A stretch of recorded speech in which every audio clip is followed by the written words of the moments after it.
Welcome friends, धन के ये लर्निंग सीरीज में आपका स्वागत है। हम लोग स्क्रीनर्स स्कैनेक्स को यूज़ करने की ये सीरीज में फंडामेंटल स्क्रीनर्स कैसे बनाते हैं, स्टॉक को फंडामेंटली ढूंढना एक बहुत बड़ा टास्क होता है। अगर आप एक स्विंग और लॉन्गर टर्म ट्रेडर हो जो होल्डिंग करना पसंद करता है, तो शायद ही आ, आपको पता होगा कि आपके लिए इतना ब्यूटीफुल टूल अवेलेबल है जहाँ पे आप बैलेंस शीट के बेसिस पे, मतलब हम लोग जो फाइनेंशियल रिसोर्स की बात करते हैं, ये फाइनेंशियल रेशियोज के बेसिस पे आप स्टॉक्स को ढूंढ सकते हो, स्क्रीन कर सकते हो और जिसकी तरीके से आप एक आपका सेटअप बना सकते हो कि कौन से स्टॉक्स कैसे आपने ढूंढने चाहिए। क्योंकि इतना बड़ा यूनिवर्स है, बैलेंस शीट्स को मैन्युअली स्कैन करना, उसको पढ़ना, उसको समझना बहुत टफ टास्क होता है। स्क्रीनर्स की ज़रूरत इसीलिए पड़ती है क्योंकि हम लोग जब भी कोई स्टॉक्स को ढूंढना चाहें, मतलब अगर हमारा वॉच लिस्ट छोटा करना चाहें, तो उतने कम बैलेंस शीट्स पे हम शायद ध्यान दे पाए, हम लोग कम टाइम में ज़्यादा स्टॉक्स को आइडेंटिफाई कर पाए। बट मुझे बेसिक क्राइटेरियाज कहीं पे ढूंढने के लिए कोई टूल तो पता होना चाहिए। तो ऐसे ही स्कैनिक्स पे हम लोग फंडामेंटल भी स्टॉक्स को स्क्रीन कर सकते हैं। हमने काफ़ी बार देखा है, हम लोग टेक्निकल बेसिस पे स्टॉक्स को तो स्क्रीन कर ही रहे थे और कैसे करना है वो हमें पता भी है। बट फंडामेंटली क्या वो क्राइटेरियाज रखनी चाहिए, कुछ क्राइटेरियाज के बारे में हम लोग डिस्कशन करेंगे ये सीरीज में। और प्लस वो स्टॉक्स कैसे ढूंढना है, वो स्क्रीनर्स को कैसे बनाना है, ये हम लोग जानने वाले हैं। मैं आपको मेरे स्क्रीनर्स आपके साथ शेयर करने वाला हूँ। कमेंट बॉक्स में आपके पास, डिस्क्रिप्शन बॉक्स में स्क्रीनर का लिंक होगा। कमेंट बॉक्स में आप मुझे ज़रूर बताना कि आप इसमें और एडिशनल क्या स्क्रीनर लगा रहे हो और आप आपका वॉच लिस्ट और कैसे स्ट्रिक्ट बना रहे हो। जितना स्ट्रिक्ट आप आपकी कंडीशंस को करोगे, उतना बेटर स्टॉक हमें ढूंढने में मदद होती है। तो ऐसे ही हम लोग कंडीशंस के बारे में समझेंगे, फिर उसको मैन्युअली कैसे लगाना है और कितने स्टॉक्स हमें मिलते हैं, कैसे हम लोग स्क्रीन कर पाएँ, उसमें क्या क्या चेंजेस कर सकते हैं, नहीं कर सकते, ये सारी चीज़ों के बारे में हम लोग ये सीरीज में डिस्कशन करने वाले हैं। तो चलो फर्स्ट वीडियो से स्टार्ट करते हैं। यहाँ पे हम लोग पहले कंसिस्टेंट कंपाउंडर्स, ये वाला मैं स्क्रीनर आपको बनाने सिखा रहा हूँ, इसकी कंडीशंस आपको बताऊंगा और मैंने ये स्क्रीनर ऑलरेडी बनाया हुआ है, आपको दिखाने वाला हूँ। प्लस हम लोग इसको मैन्युअली एक बार और बनाएंगे साथ में, सो दैट आप मेरे साथ ये स्क्रीनर को बना सकते हो, तो आपको भी एक आइडिया आ जाएगी कि फंडामेंटली स्क्रीनर्स को कैसे बनाते हैं। तो चलो इसके हम लोग कंडीशंस के ऊपर डिस्कशन करते हैं। सबसे पहली कंडीशन, कंसिस्टेंट हम लोग बात करें कि कंपाउंडर्स, मतलब ऐसे स्टॉक जो कंसिस्टेंट परफॉर्मर रहे हैं, उनके प्रॉफिट एंड लॉस के बेसिस पे, उनका जो नेट मार्जिन्स है, रिटर्न ऑन कैपिटल एम्प्लॉयड है, ये कंसिस्टेंट रहा है, ये स्टॉक्स हम लोग सेलेक्ट करने वाले हैं। तो जिनका रिटर्न ऑन कैपिटल एम्प्लॉयड 15% से ज़्यादा है, ये हमारा फर्स्ट कंडीशन होगा, वो स्टॉक हम लोग शॉर्टलिस्ट करना चाहेंगे। हमारा सेकंड कंडीशन होगा हमारा ईपीएस ग्रोथ, हमारा जो ईपीएस ग्रोथ है 5 ईयर्स के लिए मोर देन 10% रहा है, ये सेकंड हमारा कंडीशन होगा। थर्ड कंडीशन हमारा होगा debt to equity, debt to equity हमारा लेस देन 0.5, अगर लेस देन 0.5 रेशियो, ये हमारा थर्ड कंडीशन होगा। और हमारा आखिरी कंडीशन होगा मार्केट कैप के बेसिस पे, हम लोग यहाँ पे मोर देन 1000 करोड़ वाली कंपनीज को शॉर्टलिस्ट करेंगे। तो चलो एक एक कंडीशन को पहले समझ लेते हैं कि क्या होते हैं ये।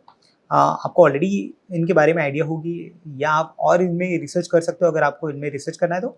रिटर्न ऑन कैपिटल एम्प्लॉयड, ये रिटर्न है आपका जो नेट इनकम बना है, नेट प्रॉफिट्स बना है, आप उसको प्रॉफिट आफ्टर टैक्स बोलो, ये सारा अगर आप आपकी जो कैपिटल एम्प्लॉयड है, अगर इसके ऊपर आप उसका परसेंटेज निकालते हो तो आपका रिटर्न ऑन कैपिटल एम्प्लॉयड बनता है। तो अगर आपका रिटर्न ऑन कैपिटल एम्प्लॉयड 15% से ज़्यादा है तो ये कंपनी थोड़ी अच्छी है। मतलब मैंने रैंडमली एक 15% वाला रेट लिया, आप इसको थोड़ा बढ़ा सकते हो, अगर आपको चाहिए तो आप 20% वाला स्टॉक ढूंढो, थोड़ा और आपका लिस्ट शॉर्टर हो जाएगा।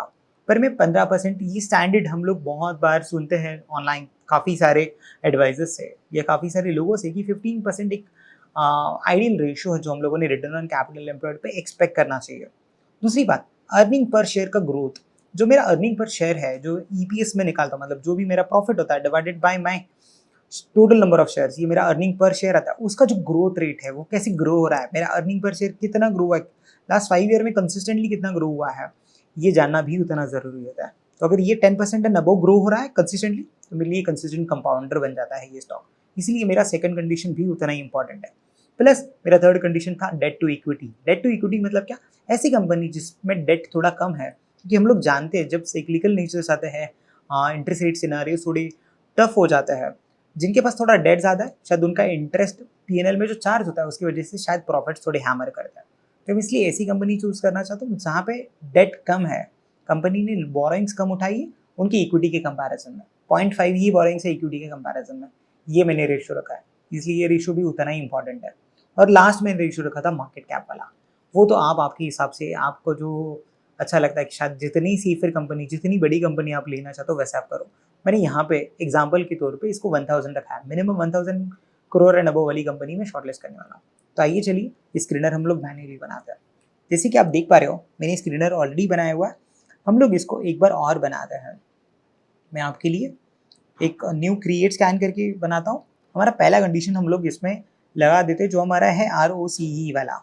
अगर मैं यहाँ पर जाता हूँ तो ऐड फिल्टर्स में मुझे बस सर्च करना है ROCE। अगर मैं ROCE सर्च कर तो मुझे ROCE मिल जाता है। मुझे ROCE ईयरली कितना चाहिए, जैसे हमारा डिस्कशन हुआ था 15% चाहिए। मैंने इसको पहले अप्लाई कर दिया। अप्लाई करने के बाद जब मैं यहाँ पे आता हूँ तो मैं मिनिमम को 15 कर देता हूँ, सो दैट ये मिनिमम 15% अपने आप ले लेगा। मैं मिनिमम 15 करने के बाद बाहर आता हूँ तो यहाँ पे ROCE yearly is greater than और इक्वल टू 15। तो ये सारे स्टॉक्स शॉर्टलिस्ट हो चुके हैं। मेरे पास लगभग 800 स्टॉक है, जो कि बहुत बड़ा यूनिवर्स ऑलरेडी स्कैन हो गए, इतना कम नंबर मुझे मिला है। जो मेरी सेकंड कंडीशन थी, जो हम लोगों ने बात की थी EPS ग्रोथ, जो भी मेरा EPS ग्रोथ है हम लोगों ने यहाँ पे डिस्कस किया था 5 ईयर्स वाला, वो मोर देन 10 है। तो मैं यहाँ पे सर्च करूँगा EPS ग्रोथ। तो यहाँ पे मैं EPS अगर सर्च करता हूँ तो मुझे ये EPS ग्रोथ परसेंटेज मिल रहा है। इसको मैं सेलेक्ट कर ली कि 5 ईयर वाला मुझे चाहिए। जैसे हम लोगों ने यहाँ पे एग्जाम्पल के तौर पे देखा था, ये 5 ईयर का चाहिए, इसीलिए मैं ड्रॉप डाउन से ईयरली की जगह पे 5 ईयर वाला EPS ग्रोथ सेलेक्ट कर रहा हूँ। अप्लाई करता हूँ यहाँ पे तो वो आ चुका है। इसकी कंडीशंस में क्लिक करके मैं मिनिमम इसको भी 10 कर रहा हूँ, क्योंकि हम लोगों ने EPS ग्रोथ कंसिस्टेंटली 10 की बात की है। ये एक सेलेक्ट कर लिया। ये मेरा हो गया सेकंड क्राइटेरिया जो हम लोगों ने डिस्कस किया था। थर्ड क्राइटेरिया हम लोगों का था डेट टू इक्विटी। तो मैं यहाँ पे जाता हूँ और डेट टाइप करूँगा तो मुझे ये debt to equity ratio first यहाँ पे दिख रहा है। तो मैं इसको सेलेक्ट करके अप्लाई कर रहा हूँ तो उसने मुझे by default debt to equity ratio दिया। अगर मैं यहाँ पे सेलेक्ट करूँ डेट टू इक्विटी को तो यहाँ पे मैं इसको एक मिनिमम और मैक्सिमम रेंज दे सकता हूँ। तो मुझे क्या चाहिए था, मुझे मैक्स कितना चाहिए था 0.5। तो मैं यहाँ पे 0.50 कर दूंगा तो मुझे डेट इक्विटी लेस देन 0.5 आ जाएगा। मुझे ऐसी कंपनी से जिनका 0.5 से कम है डेट इक्विटी रेशो। और हमारा लास्ट क्राइटेरिया था जो मार्केट कैप का था। अगर आप यहाँ पे ऑलरेडी देख पा रहे हो, जब हम लोग स्क्रीनर बना रहे हैं यहाँ पे मार्केट कैप ऑलरेडी है। आप जब इसको सिलेक्ट कर लेते हो तो यहाँ पे आपको मिनिमम और मैक्सिमम आ जाता है। आपके पास ये नीचे स्मॉल टैब्स भी है, स्मॉल, मिड और लार्ज, आप यहाँ से भी सिलेक्ट कर सकते हो। मैंने एग्जाम्पल के तौर पे जैसे आपको बताया था, हम लोग 1000 करोड़ के ऊपर वाली कंपनीज को देख रहे हैं।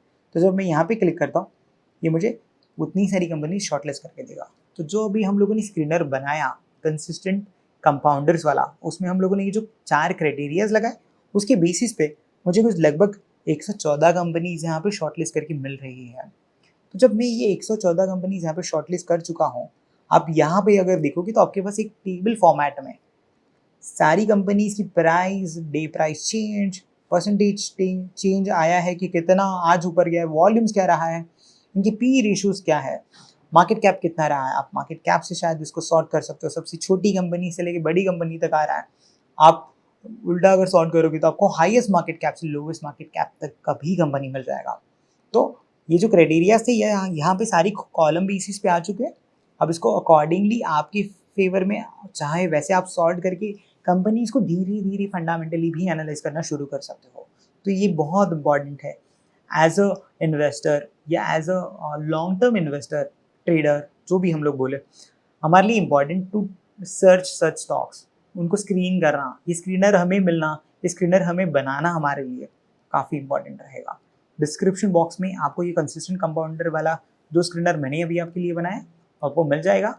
इसमें आपके क्या ट्वीक्स हैं, आपको और क्या चाहिए था, आप कैसे इसको कंसिस्टेंट कंपाउंडर्स को ढूंढते हो, मुझे कमेंट बॉक्स में ज़रूर बताइएगा। तो हम लोग नेक्स्ट वीडियो में मिलेंगे जहाँ पे हम लोग और ही क्राइटेरियाज के साथ जानेंगे कि और फंडामेंटली हम लोग स्टॉक्स को कैसे स्क्रीन कर सकते हैं। See you there, thank you. Investments in the securities market are subject to market risk. Read all the related documents carefully before investing.